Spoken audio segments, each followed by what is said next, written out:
यहाँ पर आए हुए हमारे प्रेस के तमाम मीडिया के जिम्मेदारों, मैं आप सबका हार्दिक स्वागत करता हूँ। आज का प्रेस कॉन्फ्रेंस बुलाने का मकसद ये था कि कल जैसे महाराष्ट्र में एसडीपीआई ने ऐलान की थी कि 25 सीटों पर एमएलए कंटेस्ट करेगी, उसके लिए कल महाराष्ट्र के ऑफिस मुंब्रा कलवा में एक पहली सूची है तो निकाली गई, जिसमें 8 लोगों के नाम आए थे। उसमें हमारे औरंगाबाद से 3 लोग के अभी पहली सूची में नाम आए, जिसमें मध्य से हमारे मुजम्मिल खान साहब, 30 से हमारे सैयद कलीम साहब और पैठन तालुका से हमारे हाफिज़ इमरान साहब, ये 3 लोगों के नाम आए थे।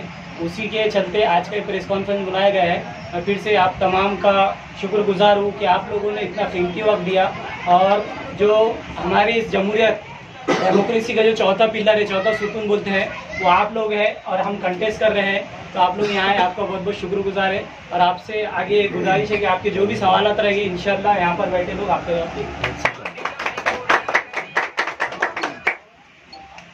आज social democratic party of India SDPI कल हमारे मुंबई स्टेट ऑफिस से हमने 8 सीटों का जो है तो अनाउंसमेंट किया था। उसके बाद रात होते तक और एक सीट अनाउंस किया हमने पुणे हड़पसर कॉन्स्टिट्यूंसी से। औरंगाबाद के अंदर हमारे 3 सीट जो है तो कॉन्टेस्ट होने जा रहे हैं। पहला औरंगाबाद पूर्व, औरंगाबाद सेंट्रल और पैठन कॉन्स्टिट्यूंसी, ये 3 विधानसभा से हम जो है तो औरंगाबाद डिस्ट्रिक्ट के अंदर जो है तो इलेक्शन कॉन्टेस्ट करने जा रहे हैं। इलेक्शन लड़ने के लिए हमारे जो मुद्दे हैं, हमारे तमाम अवाम से, यहाँ के तमाम लीडरान से, उलमाए इकराम से और सभी धर्म के जो है तो लीडरों से हम जो है तो एक आह्वान करते हैं कि वो लोग जो है तो social democratic party of India SDPI को सपोर्ट करें। आप किसी के इन्फ्लुएंस के अंदर किसी का सेट किया हुआ जो है तो एक एसडीपीआई को लेके एक एंगल है, वो एंगल के अंदर बात ना करते हुए हम जो बात रख रहे हैं वो बातों को सुनिए। हम किस तरह अपनी बात को रख रहे हैं, हम किसी के वोट यहाँ डिवाइड करने नहीं आए, यहाँ किसी को जो है तो हम नुकसान पहुंचाने नहीं आए। हमारा महाराष्ट्र के अंदर इलेक्शन कॉन्टेस्ट करने का सीधा एक मकसद है, भाजपा को और उसकी जैसी विचारधारा की पार्टियों को जो है तो सत्ता से दूर करना, ये हमारा पहला मकसद है।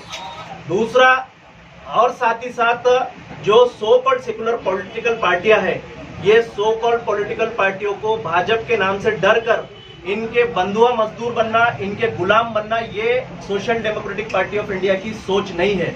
हमारा ये मानना है कि अगर कोई पार्टी लोकतांत्रिक है, डेमोक्रेटिक है, धर्मनिरपेक्ष है, तो वो एसडीपीआई से अच्छा इनको पूरे देश के अंदर कोई साथी और कोई दोस्त नहीं मिल सकता।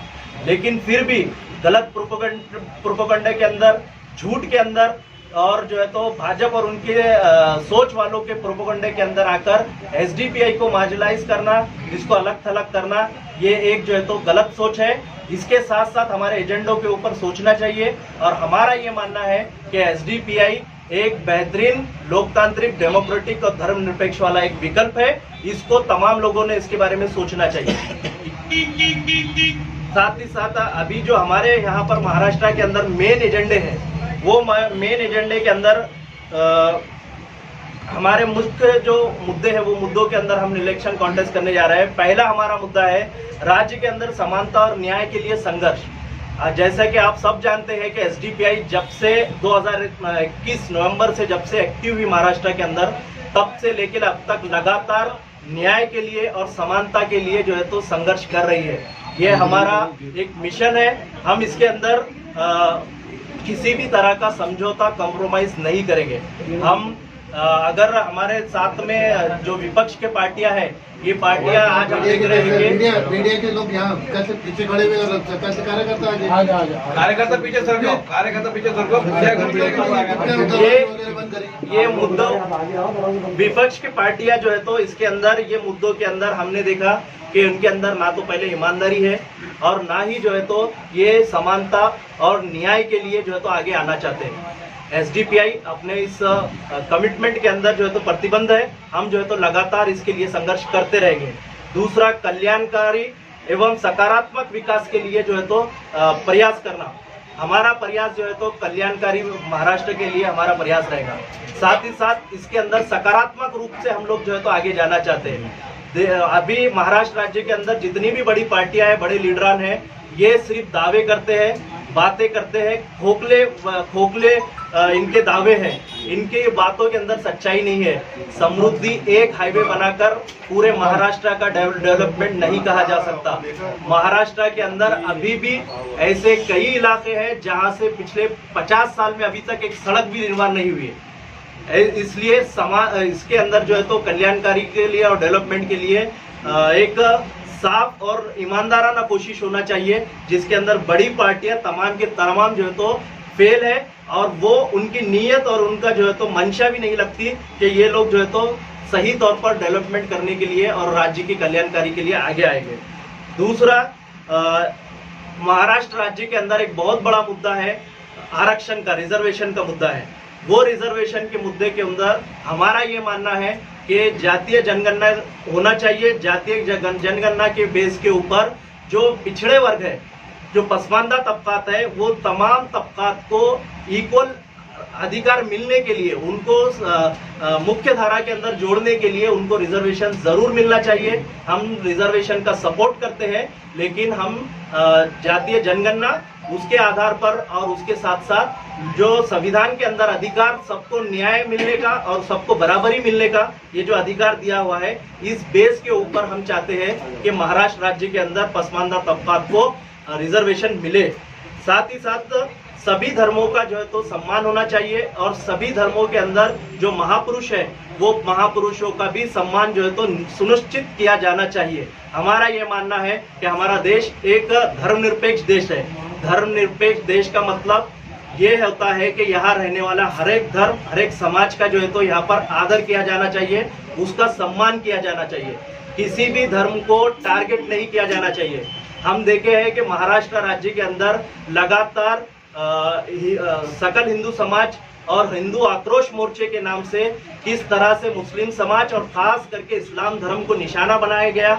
इस्लाम धर्म के साथ साथ और भी जो माइनॉरिटी के जो तो धर्म है, वो धर्म को जो है तो निशाना बनाया जा रहा है और इन धर्मों के महापुरुषों को भी जो है तो निशाना बनाया जा रहा है।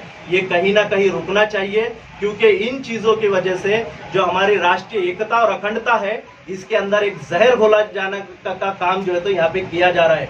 अफसोस के साथ ये बोलना पड़ रहा है कि महाराष्ट्र के अंदर इतनी बड़ी बड़ी जो है तो विपक्ष की पार्टियां हैं जो फुले शाह अम्बेडकर विचारधारा का दम भरते हैं, सेकुलर होने का दम भरते हैं, लेकिन ऐसे समाज के अंदर जहर घोलने वाले रैलियों के अंदर, समाज के अंदर जहर घोलने वाले हेट स्पीचेस के अंदर ये पूरी की पूरी पार्टियां और पूरी के पूरे लीडरान जो है तो खामोश बैठे हैं। एसडीपीआई अपने वचन पर जो है तो काम करेंगी। हम जो है तो ऐसी चीजों को बिल्कुल भी बर्दाश्त नहीं करेंगे। हम समाज को एकता और अखंडता के साथ जोड़ने के लिए जो प्रयास होगा वो हम करेंगे। साथ ही साथ लोकल के जो मुद्दे हैं, वो तमाम लोकल के मुद्दों को हम जो है तो उठाएंगे। मिसाल के तौर पर यहाँ पर औरंगाबाद ईस्ट के अंदर यहाँ भाजपा के जो अतुल सालवे पिछले 2 टर्म से जो है तो एमएलए बन के आ रहे हैं, लेकिन इनका अगर हम डेवलपमेंट का या इनका जो काम देखेंगे हम, तो ये इनका काम भेदभाव पूर्ण है।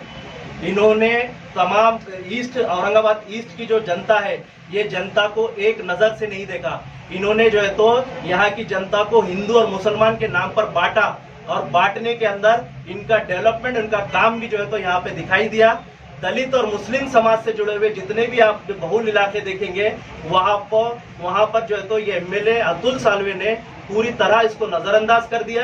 यहाँ डेवलपमेंट करने के लिए वो कभी तैयार नहीं दिखाई दिए, और ना ही विपक्ष के अंदर बैठे हुए जो हजारों की तादाद में वोट लिए, वो लोगों ने कभी भी जो है तो अतुल सालवे से पूरे 5 साल में सवाल तक नहीं किया। ऐसे लोगों के साथ में हमको सियासी न्याय, सियासी जो है तो इंसाफ कैसे मिल सकता है। इसलिए एसडीपीआई को यहाँ पर हमारे जो सीट से हम कॉन्टेस्ट कर रहे हैं, आवाम को जो है तो एसडीपीआई से इसको समझना चाहिए, आवाम को एसडीपीआई से जुड़ना चाहिए। और इस इलेक्शन के अंदर हम तमाम आवाम से जो है तो देश हित में, जनहित में एसडीपीआई को भारी तादाद में जो है तो वोट मतदान कर कामयाब करने की गुजारिश कर रहे हैं। एसडीपीआई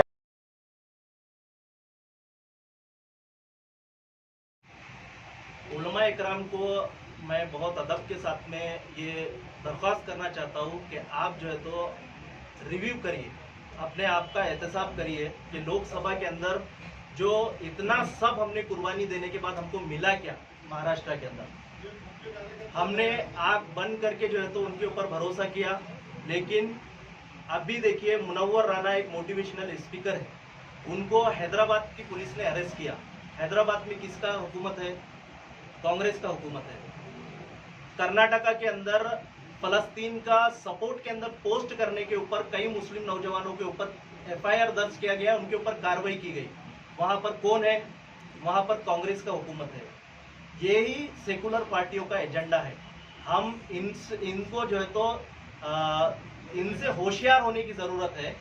हम SDPI, आप सबसे पहले हम ये चाहते हैं कि हमारी बात को सुनो। आप सिर्फ जो है तो किसी का सेट किया हुआ एक एंगल के अंदर बात करने से बजाय हमसे डायरेक्ट बात करिए। SDPI देखिए 15 साल की हमारी पॉलिटिक्स के अंदर एक मेहनत है। 2009 से SDPI काम कर रहे हैं पूरे मुल्क के अंदर। 15 साल के अंदर हम चाहे तो बहुत बड़े एक डॉक्टर बन सकते थे, चाहे तो हम बहुत बड़े एक इंजीनियर बन सकते थे, पर चाहे तो 15 साल मेहनत करके एक बहुत बड़ा एक मालदार जो है तो बिजनेसमैन बन सकते थे। उसके आधार पर हम भी बिरयानी खिला कर सबको जो है तो बुला कर जो है तो हम भी इलेक्शन जीत सकते थे। लेकिन 15 साल हमने सिर्फ सियासत सीखने में डाल दिया। मदरसे में मौलाना भी 15 साल जो है तो पढ़ के नहीं निकलते। आलिम बनने के लिए, मुफ्ती बनने के लिए 7 साल 8 साल लगते हैं। हमने 15 साल ग्राउंड पे जो है तो हर पार्टी के करीब में जाकर, हर पार्टी से मिलकर, उनसे बात कर जो है तो हमने जो है तो ये किया है। अब हमारे एजेंट हमारे खिलाफ में जो मुहिम चलाई है, वो मुहिम के जद में ना आते हुए आप हमसे बात करिए, हमारी दलीलों को सुनिए, फिर अपना मौक़िफ़ रखिए। आप तो उलमा इकराम का बहुत अहम भूमिका रहती है इस सियासत में। इस मुलाकात को किस तरह से आप देखते हैं? मेरा मानना है बहुत अच्छी पहल है। जरांगे पाटिल साहब और मौलाना सज्जाद नुमानी साहब, और एक नाम आ रहा है उसके अंदर राजरतन अम्बेडकर साहब का, बहुत अच्छी पहल है। मराठा, मुस्लिम और शेड्यूल कास्ट का एक इत्तेहाद, OBC को भी उसके अंदर साथ में लेना चाहिए। ऐसा एक इत्तेहाद बहुत ज़रूरी है आज के अंदर। अगर इसके अंदर पॉजिटिव कुछ भी निकल कर आता है तो हम अच्छी चीज़ों को हमेशा सपोर्ट करेंगे। अच्छी चीज़ों के लिए हम कभी भी उसको वेलकम करेंगे।